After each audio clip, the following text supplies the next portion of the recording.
what are the 2 or 3 characteristics, that these innate characteristics that you can't train for, that you are that lead somebody to say, I get to make cold calls today? What are like 3 characteristics that you look for? So it's a really good question, because as we've gone through this our 22-year journey, recruiting for our door openers is a critical part of doing a good job or exceeding expectations for our clients. So we have a whole study on this that we've done.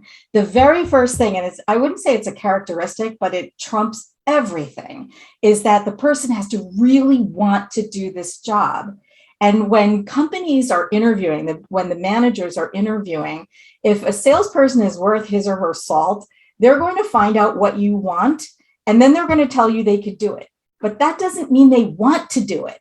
Their resume may speak to the fact that they've had a lot of success, but that doesn't mean they want to do this job. So number one, the person has to want to do this job. The second characteristic that we look for is curiosity, like a natural curiosity. So if somebody says no, why do you think that?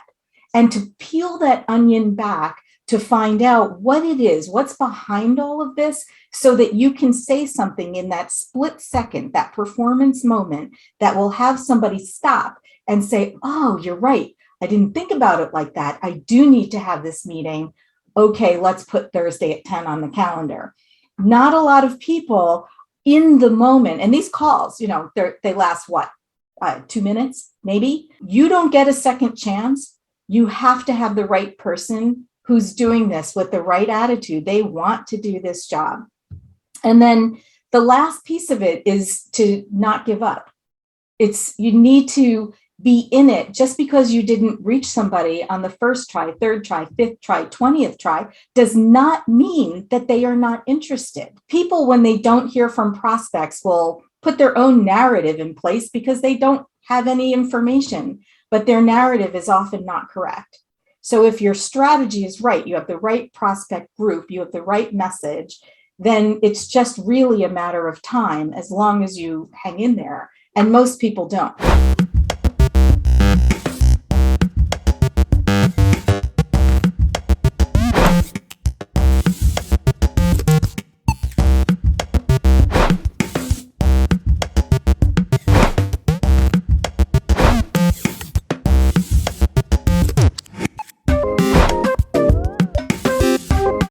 Hi, this is Caryn Kopp from Kopp Consulting, and welcome to the SaasHoles. And the reason why I chose to be on this podcast over all of the other ones that really clamored to have me on is because the name. That's why I'm here. Welcome to SaasHoles, with a combined 100 years of making interesting decisions. Jamie, Justin, KG, and myself, Peter, dedicated to helping sales leaders or aspiring sales leaders accelerate revenues with our no bullshit approach to sales leadership strategies and tactics. Please subscribe to our YouTube and Apple podcasts. Hey, today our guest is Caryn Kopp. Caryn Kopp is the chief door opener and founder of Kopp Consulting's award-winning door opener registered trademark service. Caryn's company lands executive level prospect meetings for their clients using the skills of experienced business developers and superior sales messaging. Kopp has 2 trademarks in sales messaging, so you better not mess around. She co-authored the bestseller Biz Dev Done Right, and she's also a top 50 keynote speaker. Cha-ching. And had her first cold calling job when she was 11. Before we get to Caryn, we got some Patreon love to give out to our business supporters.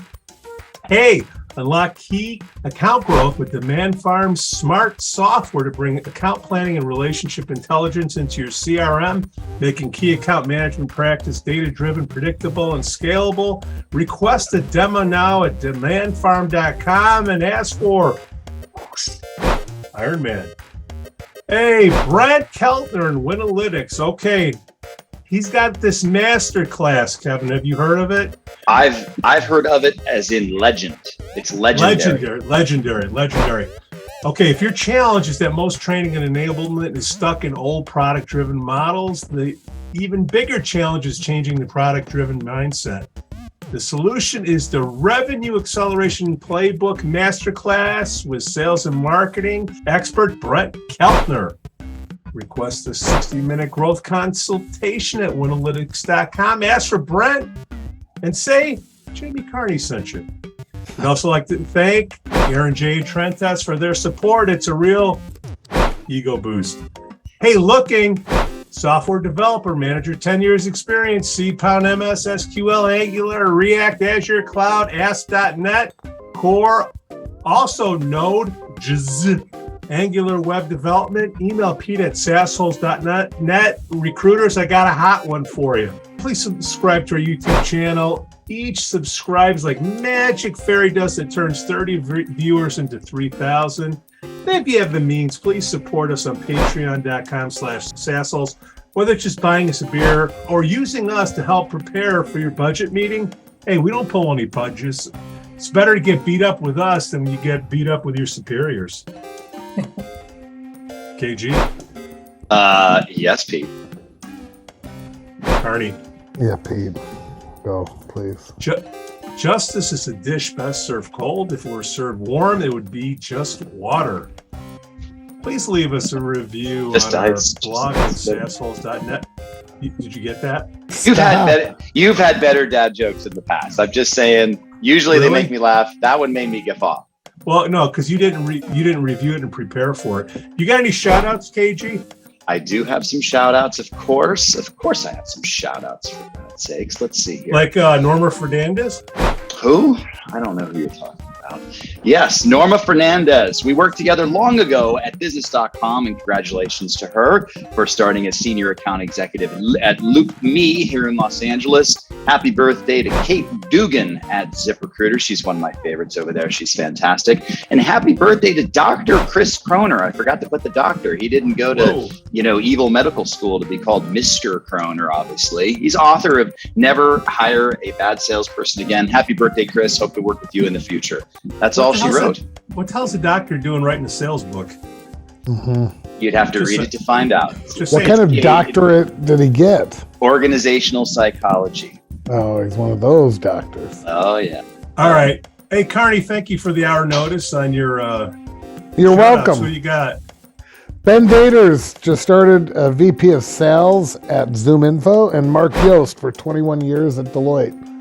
So Ben Daters been dating a long time. Hey, congratulate Lonnie Layton, 32 years at Bradford Health Services. Kyle Singles being promoted to Director of Talent Marketing and Social at Cameo. Mike Seco, I don't know if you remember him, 14 years at CommScope. Shamira Perkins, 4 years at Amica Insurance. Sean Eisman, Ballers, new position of Director of New Business Development at Talent Tech Labs. Natalie Costelaganis, I think I got it close. She got promoted to Business Development Director at Talent.com. Brennan Carson, thank you for your service. Started a new position as Chief Revenue Officer at CalAmp Morgan. Morgan Isham, 7 years at American Marketing and Publishing. Becky Morton Crate, promoted to Head of Client Services at Sweet Analytics. Speaking of Sweet, David Sweet got a new gig, Communication Specialist at Northwestern Mutual. Michael Sullivan, 3 years at Career Builder. He's been there more than 3 years. I don't know why he's like that on LinkedIn, but congratulations on your 3-year anniversary of being there. 3 years times probably 4. do you even know all these people that you're thinking? Do I know? They showed up on LinkedIn. Hell yeah, I know them. We're like, That's better than showing up on your driveway. It's like 5 paragraphs long of shout outs. well, Carney, if you don't shout them out, they won't show up. So, Karen, thanks for coming on the show. Like, how did KG get a hold of you? You look like you're pretty good at sales. You got a door opening service? We have a door opening service for 22 years. We've been opening executive level doors for our clients. And it's a very happy business to be in, to provide our clients access to the decision makers that could really change their businesses. 22 years. What happened? So is the millennial or the millennium, is that what you call it? You said, you know what? We're going to start this business door opening. What were you doing before in like 1999?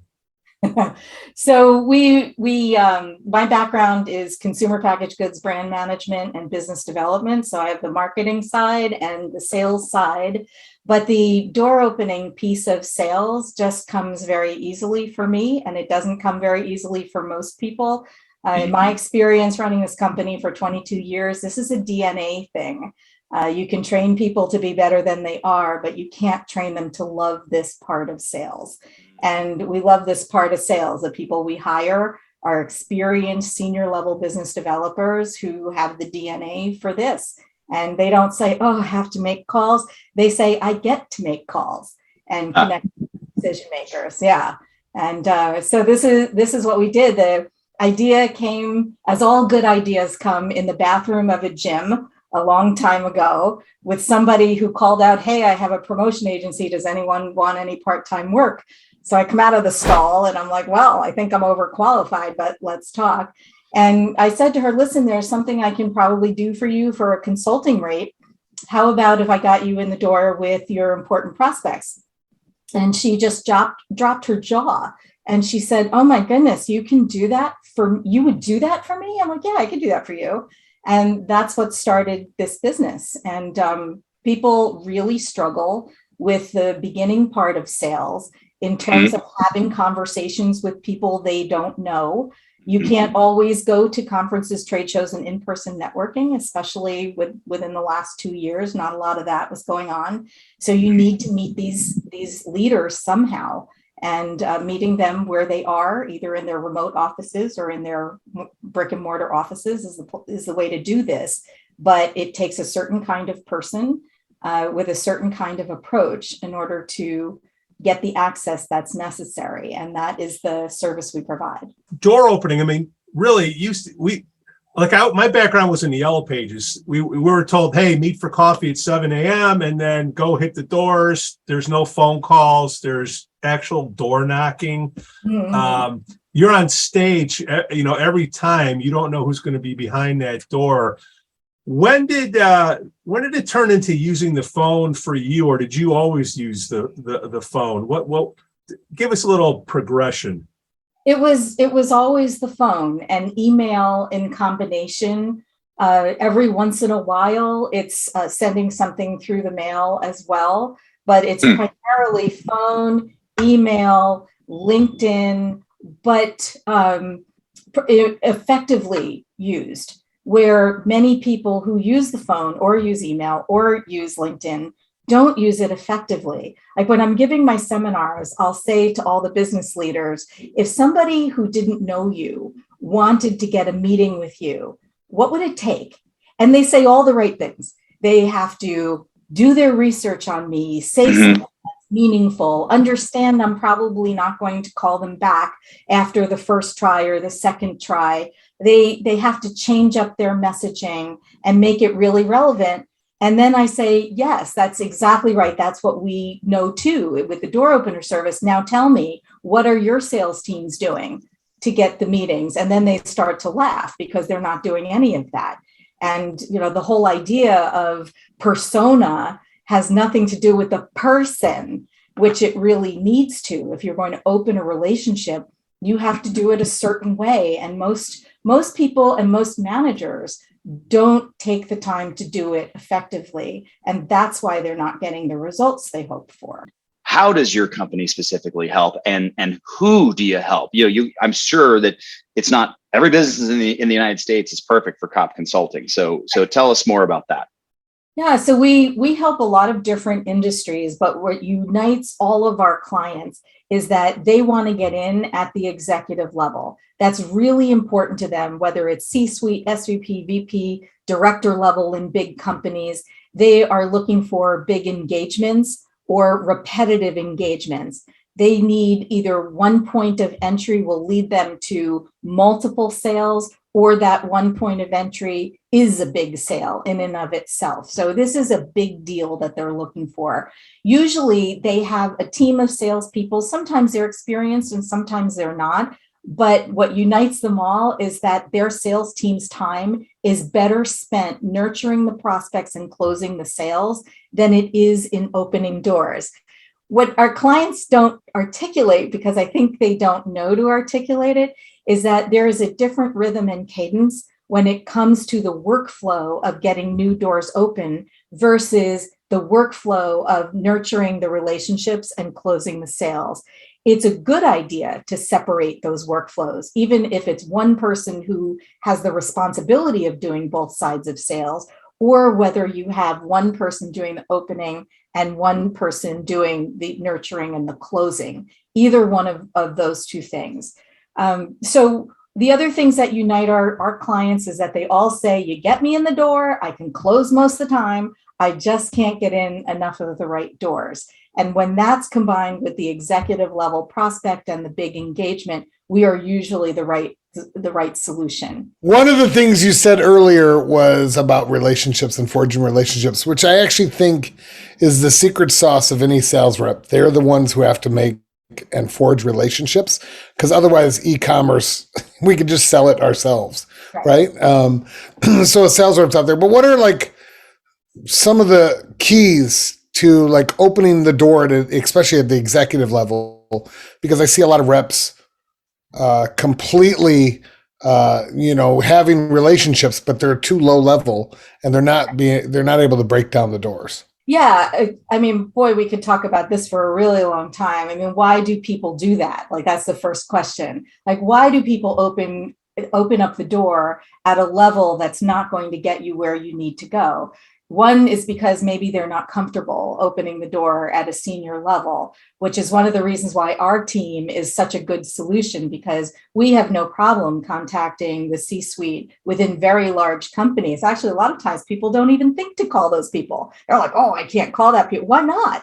That person's a person too. And that person has needs that may or may not be fulfilled. That person may need to know that there's a better way to do things out there. And if you don't call them, how are they supposed to know that you even exist? But you have to say something that's really meaningful. And that's a critical piece. The other thing is you can't give up, as we talked about before, just because you don't reach someone. You have to give them more and more reasons why a meeting is going to be the best decision they make all week. And I find that when many reps make these calls, they're calling to sell the entire solution, when really the idea is to sell the meeting. Why should that person take a meeting with you? That's what I say to our clients, like, why should this person take a meeting with you? And if we can articulate that with language that's relevant and compelling, and that goes to the whole sales language piece of it, which we've made a whole science out of this, then you will get the meeting, and the other people who either call and don't say the right things, or they don't call those people, they're calling people who can't possibly lead them where they need to go, then you win and they don't. Caryn, congrats on the book, Path to Cash. Thank you. Yeah, I've got Path to the Cash, and we also got Biz Dev Done Right. Isn't it great to make money in increments of a dime at a time?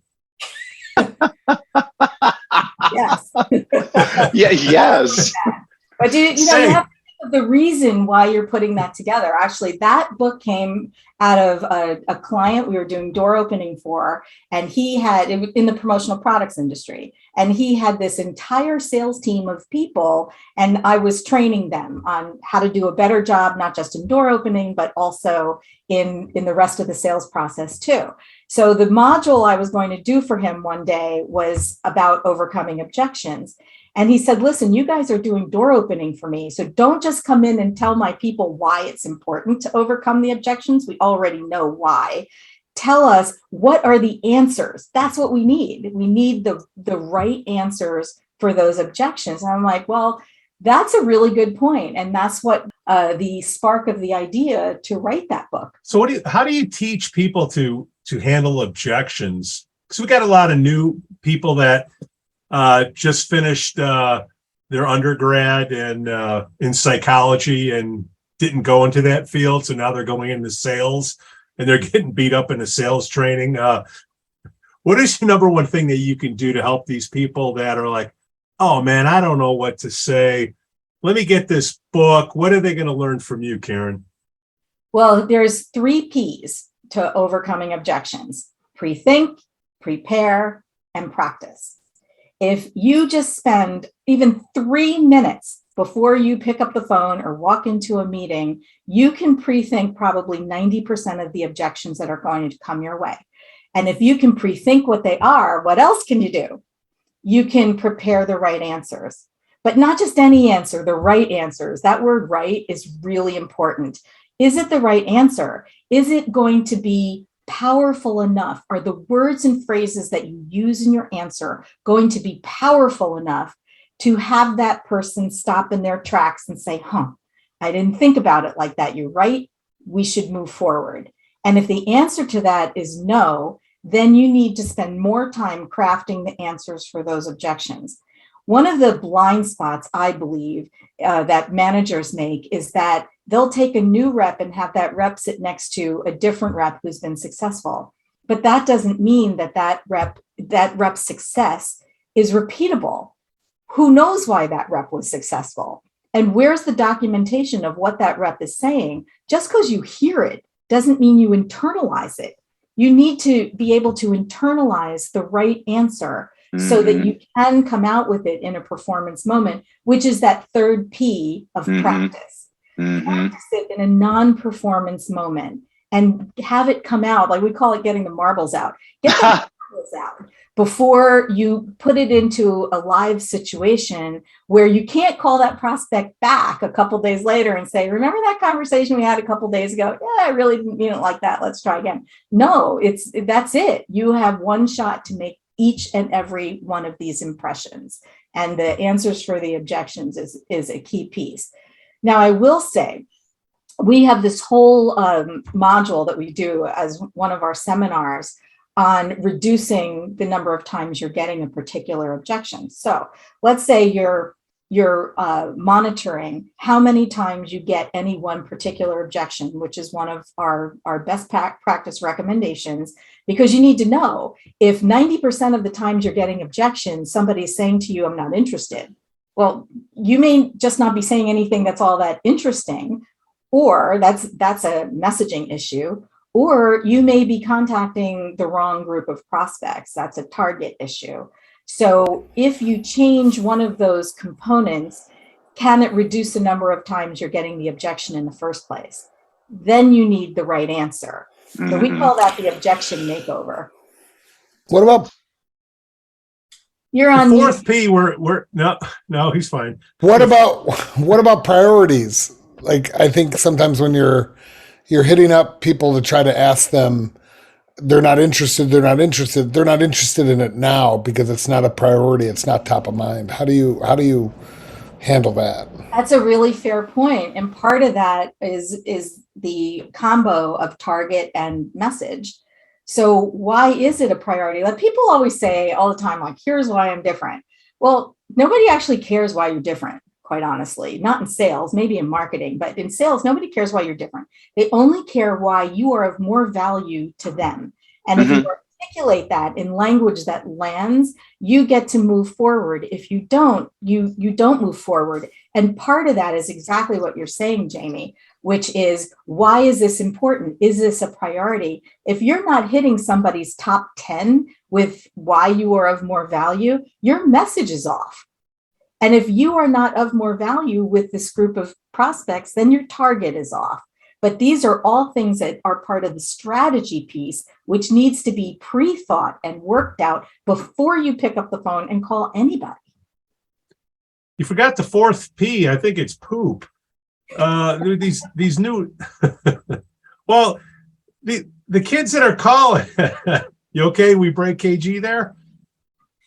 You got to know that these kids, when they're making these calls, 95% is going to be poop. So as long as you know that going in, you're trying to, get to the 5%, because these objections, in order for them to uncover, I didn't hear anything about that word script, because if you use a script, it's designed for you to get the same response over and over and over, so you can reply over and over and over the same way with confidence, right?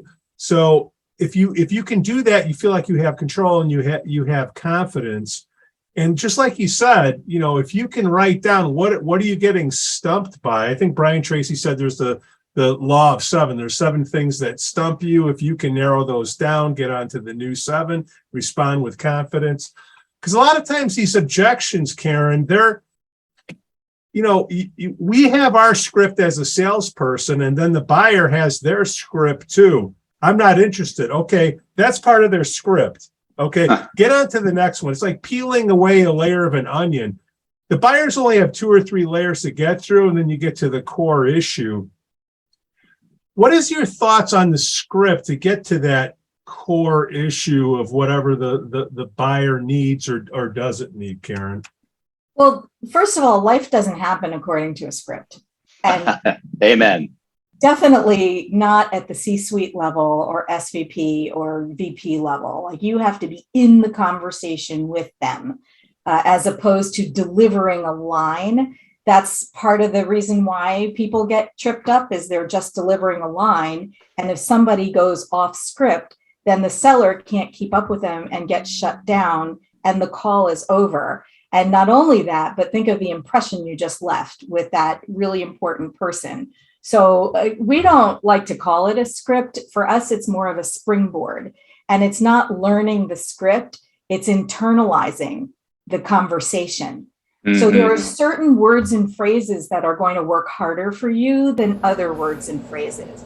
So when we do the sales messaging to get any door opener program ready to launch, it's messaging strategists. They're not marketing people. Most marketing people have no experience in sales. So how are they supposed to write this information? They should be writing for the website. They should be writing for the collateral, but not for a salesperson. That needs to be done by somebody who has held this role, who knows what it's like to have the right answer and knows what it's like not to have the right answer, who can choose words and phrases that will be meaningful to the prospect.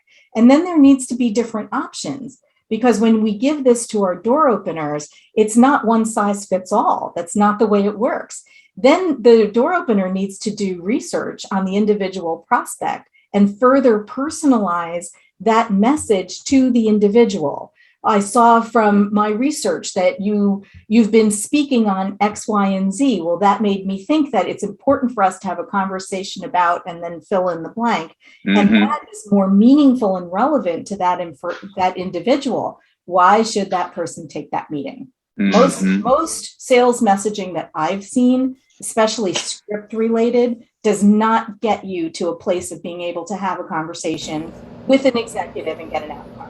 It's better to be respected than it is to be liked.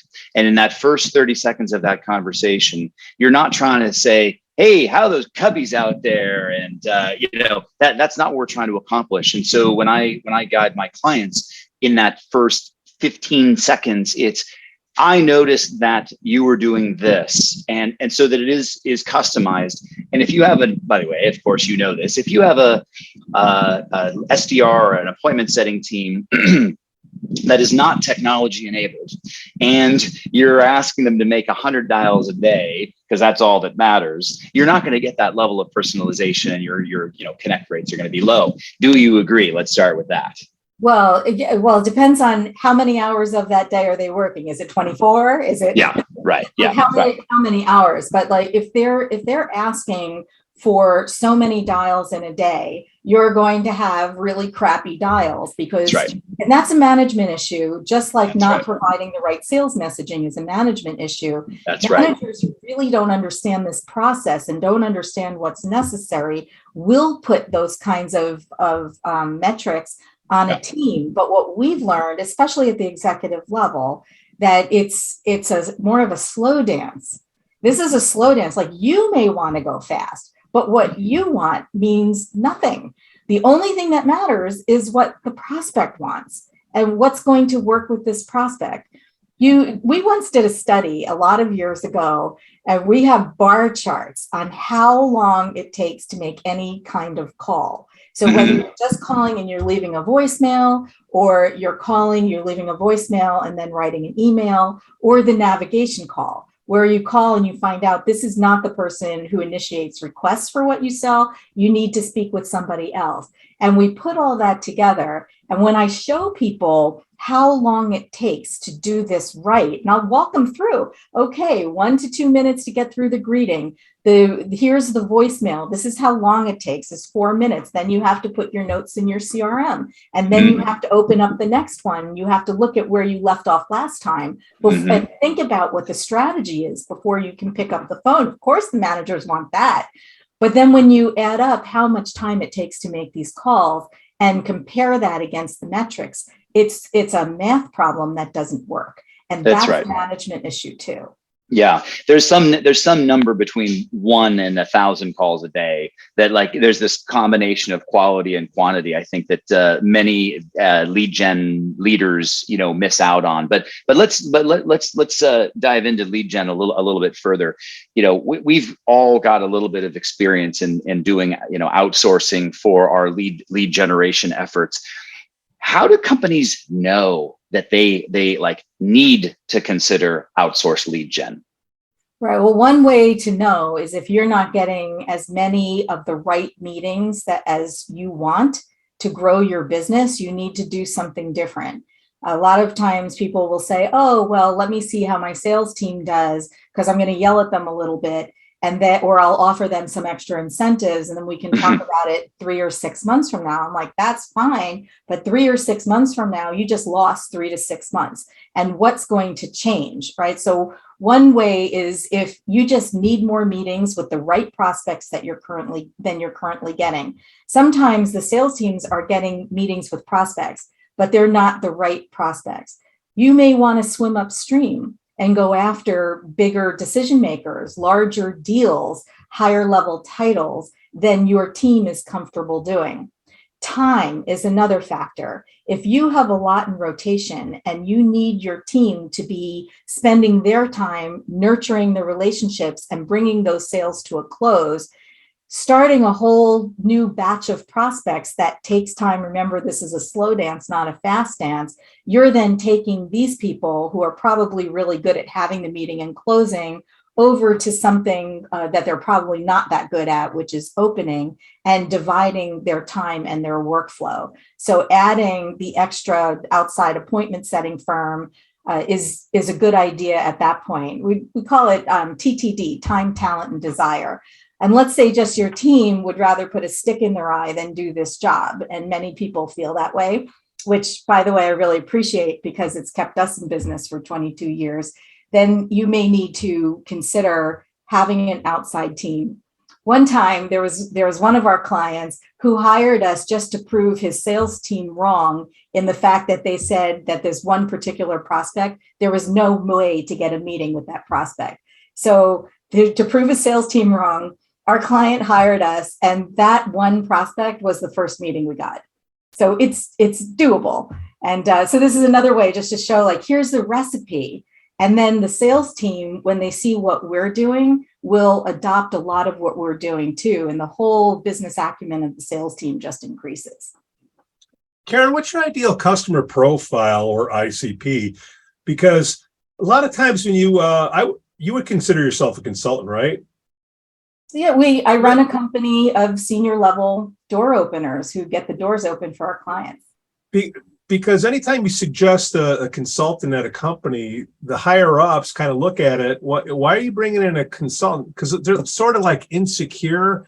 Because if you got to bring a third party in, why do I need you? Like, how do you get past that? What size company is your sweet spot that you don't have to deal with that kind of thinking, or is that kind of thinking everywhere? How do you get past that consultant mindset where you're just a consultant borrows your watch to tell you the time? Is that what the saying is? Yeah, well, a lot of consultants will just come in and assess something and say, here's what you should do. Whereas what we do is we land the appointments for our clients. Like when I was in the bathroom of that gym and I'm thinking about what is the most value that I could really add for this person, it's not telling her how to do it. It's actually just doing it for her so that she can take that opportunity and run with it.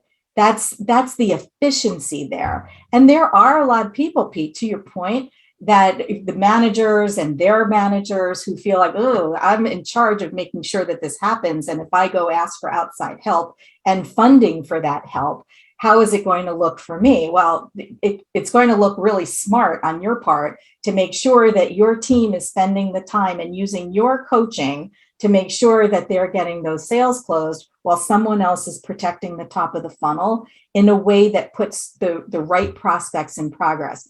You know, one of the things that I say to people over and over again is that target is probably one of the most important of the 5 planks of door opening success. If you find yourself later on in the sales process, after the first meeting, after the second meeting, after the proposal, things are stuck and they're just not moving, the offender usually is target. So if you have a team of people who, like our company, who understands this strategically, and we're only going to put the exact right prospects on the list with the exact right message, with someone who knows how to get this work done, who gets to make these calls and really wants to do this work, then you're going to have the exact right prospects coming in the top of your funnel all day long so your team can close. There's an efficiency. Well, metrics, you know, you've been talking a lot about metrics. There's been a bunch of metrics you've sort of been hinting at the whole time here. What type of metrics would you recommend that people start managing towards as a sales manager, sales leader? And if you could share some of those would be really important for the audience. Yeah, a couple of them. Now, everybody's got their favorites that they're watching, and I'm not saying abandon those, but here are ones that will help you to make sure that you're being most efficient with the time and that the prospects that you are spending your time with are the exact right prospects. The first one is what % of your closed deals come from important win clients? Because not everybody, but many people's definition of an important win client changed during the pandemic. And then it changed again, but they didn't necessarily tell their teams or change the prospect list. So if you're getting a lot of closed sales, but those closed sales aren't meaningful sales for you, then something needs to be different. And that's usually a target offender, right? So another one is, what % of your first meetings with new prospects are going to second meetings?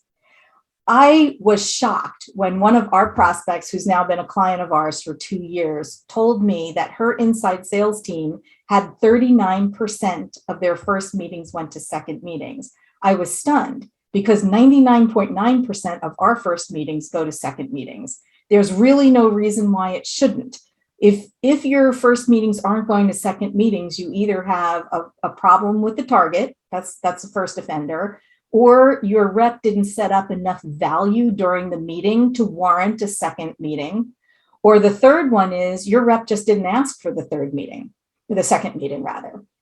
So especially now that most of these meetings that we're setting up for our clients are virtual, although we will set up in person if people want that, our door opener is on the meeting with our client. And because our door opener represents our clients as if this person was a member of our client's team, it's very seamless for the prospect. We do a warm handoff, remind the prospect why he or she said yes to the meeting, put them in what we call a conversation funnel, and then turn it over to our client who does what he or she does best, with a little guidance from us beforehand, because we're doing mini refreshers on how to have the best kind of conversation. And then at the end, if our client doesn't ask for the next step, date and time, the door opener will jump in and get it. And that's why 99.9% of our first meetings go to second meetings. Those are just a couple, along with that the tracking of which objections are kind of topping the scales. Those are good ones. I could keep going, but I think that gives you an idea. What are the touch points? Let's just say over a 6-week cycle. Is it 6 weeks? Like how many emails, phone calls do you suggest? What's the split on that? Or do you have one? Well, that also follows a set of 3 Ps, where the Ps are different in this case. Persistence with patience without pissing anyone off, right? So you have to have those 3 things together, and the cadence is really important there. Yeah. So you may contact somebody maybe once or twice, phone call, email in combo. Phone alone doesn't do it. Email alone doesn't do it. It's phone, email in combination. Yes, you can use cell phones now. Before the pandemic, I never would have recommended that as part of initial outreach. It's a little creepy, but people are used to using their cell phones now and receiving calls and texts from people they don't know. I don't recommend it as a first outreach, by the way. I definitely say send an email or two and call their office phone, and then you can let them know it may be easier for us to connect by cell phone. I'm going to go ahead and reach out to you that way. So at least they know it's coming. And we have been very successful with that strategy, but it takes time. It does. I would say a good rule of thumb is anywhere between 8 and 12 touch points that are spread out over several weeks. Now, managers don't want to hear that.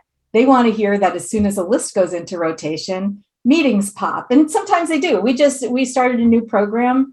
When was it? I guess it was last Thursday. And the first meeting, which is with the CFO, was just booked today. So that's kind of new. That's early on in the process. Usually that's awesome. It takes a couple of weeks to get the attention of these senior level decision makers, have them really understand why this meeting is of such benefit, and then say yes to the date and time. It takes time. Managers don't want to give the time that's necessary, and will often put the kibosh on a program or an initiative of their own team that's working exactly as it should, but just didn't deliver in the time frame that the manager wanted. Can I add a fifth P? Yeah. Peace out. 3, so we need 2 more. All right. Fourth P. Peace out. When do you peace out? It's like, all right, I did my touches. When do you got to go on to the next one? That's a great question, right? So, and I'm going to tell you a story that goes along with that, because in the beginning of our tenure in our company, I was the door opener. It's by far my favorite thing to do. I don't get to do it anymore because someone told me I have to run the company, so I do that. But so I remember I was calling a very large pharmaceutical company located in New Jersey. So there's only a few of them, so you probably figure out which one. And I had called this person for 2 years. 2 years, and I'm a big note taker, so I can see all the different notes and that went into contacting that person. Now, I was getting them other meetings in that 2 years, this one, and I had spoken with her. She said, yeah, our needs are completely covered. And I love the study of the answers for objections. I find it fascinating. So I would come at it from a variety of different angles, and her needs were truly covered. But I got to one day, and here she was again, this one person. And I remember thinking to myself, I have to be crazy to call this person again. Like, at what point do you just give up? But one of those other qualities of this kind of person is methodical. And it like physically pained me to move over her name and go to the next one. I had to call. And I'm really glad I did, because that was the day that she said, I'm really glad you called today, Caryn, because things have changed. And now it's time for us to have this meeting. Had I not made that call, my client would not have that meeting. My client would not have closed that business. And when that big pharmaceutical company acquired another big pharmaceutical company, this was the company that was the vendor for both, because I made that call that day. So when do you know to give up? Let's talk first about target. As long as every single prospect on your list is the exact right prospect for you, based on some strategic filters that have to be in place before the list is created. If you know that they're the right prospects, then it's just a matter of time. And certain things may have to change. One time, one of the prospects had to retire. And then when the new prospect answered, all of a sudden they were reviewing vendors, and it created an opportunity. So there's lots of different ways to skin this cat. But the answer is, as long as you know that this is the right prospect and you have no new information that leads you to believe it's not the right prospect, then hang in there and keep trying, because your competition won't. In fact, if you guys know Dan Kennedy, he has this wonderful quote that the difference between garbage and salad is timing. You've written a blog post about what my dad taught me about sales and life, and there are some great lessons in there. One of the things, though, I'm really intrigued on, do you find, like I find a lot of sales reps, they're missing a swagger when they're talking to the C-level suite? Is that one of the lessons? Like, how do you teach that? Because I feel like there's a lot of people that when they get to that C-level, when they knock down that door, the first objection that they hear, they're not audible ready and they sort of cower. I mean, it does go back to preparation, right? They have to be prepared to get on the phone with somebody like that because you, as I said, don't get a second chance at that conversation. So don't go into it if you're not prepared. Don't go sometimes it has to do with workflow too. In addition to the other things we've already covered, if the sales rep has a variety of things that they have to do, they have to call their current clients, they have to do the report for the manager who just dropped it on their desk, and they have to call 10 prospects today. That doesn't really give them enough time to sit and think about, from the prospect's point of view, what is it that person can hear today based on the messages you may have left and the LinkedIn outreach you may have done and the research that you've done. What is it that they need to hear today that will help them come to this right conclusion? And if you're motoring through your 10 calls, just so you have 10 calls, you have 10 crappy calls. And so you really need to spend the time that's necessary and think of these prospects as people. Like, they're just people. They're sometimes the reps will have this persona and this, I don't know, it's almost like a robotic kind of delivery. Language plus delivery equals outcome. What you say and how you say it determines the result. It's both of those things. You can have the best content in the world, but if your delivery stinks, then you've gotten nowhere. It's both of those things. And that has to be done and prepared for before you start reaching out to your important prospects. Even though we hire very senior level business developers who are crackerjack at this job and they get to make the calls, and this is what they want to do with their time, they are not contacting our clients' prospects without a role play with the messaging strategist who throws in some curveballs too, because you have to figure out which objection you're facing in order to know which answer you use. It doesn't always come out in the exact format that the objection is written in.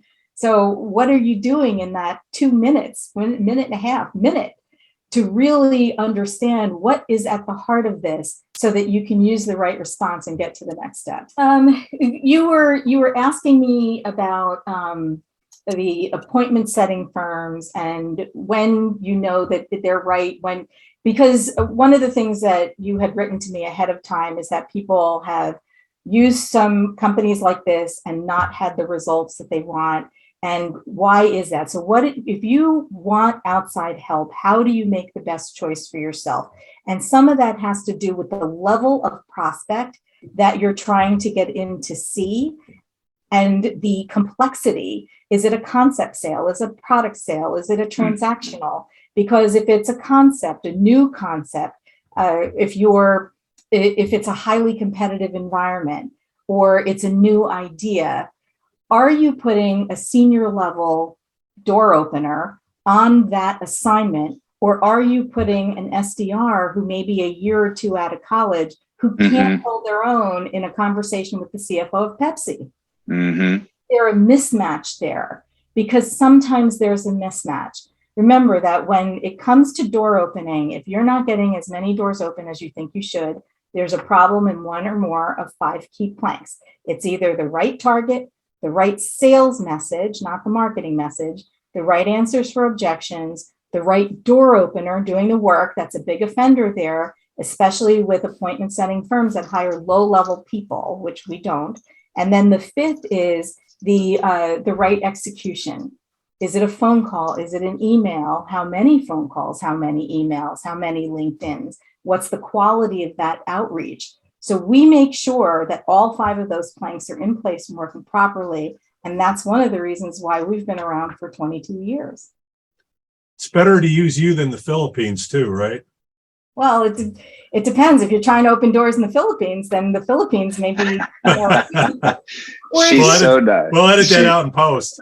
all the private equity firms out there, we just go to the Philippines and you get what you pay for.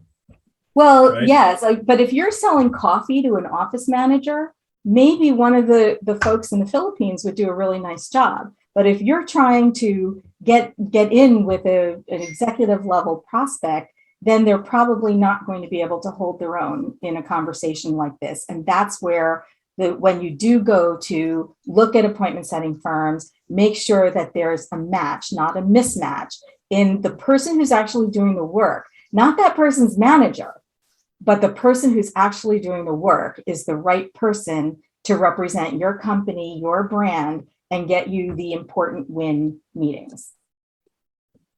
Caryn Kopp, thank you so much for coming on the show. What's the best way for prospective companies to learn more about you? Yes, they should come to our website, which is koppconsultingusa.com, KOPP consultingusa.com, and let us know that you learned of us by being on the SaasHoles podcast, and we will make sure to take really good care of you and help you, whether you hire us or you don't. You need more meetings in order to grow your sales. Give them some love, Caryn. Give them some of that Patreon love. Caryn, thank you so much. Thanks. Thank you for having me.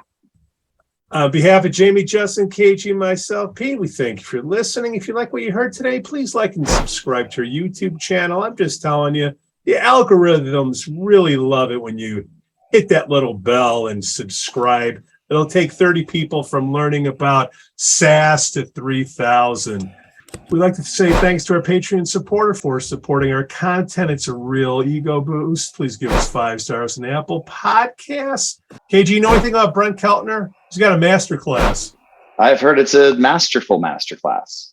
I'm telling you, if you got a challenge for training and enablement, stuck in the old product-driven model, the even bigger challenge is changing the product-driven mindset.